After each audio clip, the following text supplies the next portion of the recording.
Welcome to Medicap's PDS Express. In today's class, we'll be seeing this medicine question which was asked in the year 2023. Now, question says that first heart sound is due to the concomitant closure of which valve? Option A says tricuspid and aortic valve. Option B says tricuspid and mitral valve. Option C says aortic and pulmonary valve. Option D says aortic only. Hello everyone. So are you a NEET MDS aspirant and you are struggling to find all previous year authentic question? What if I tell you that you will get everything in just one book? My book is out on Amazon and Flipkart. Just check the video for description. It contains all the solutions along with the reason to rule out for your convenience. Get your hands on it today itself and take a significant step towards your success.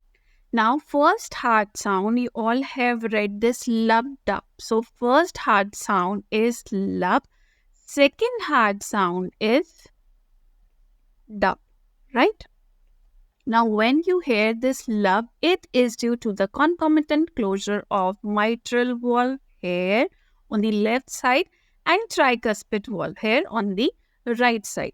So, S1 and S2, they are produced by the closure of the heart valve during the cardiac cycle.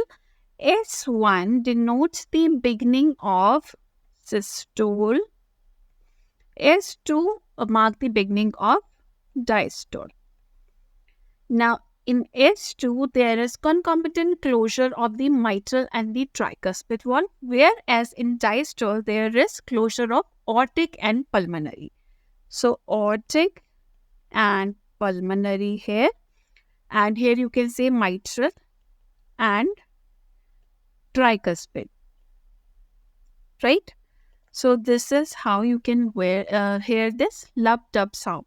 So coming back to the question, the correct answer is tricuspid and mitral valve.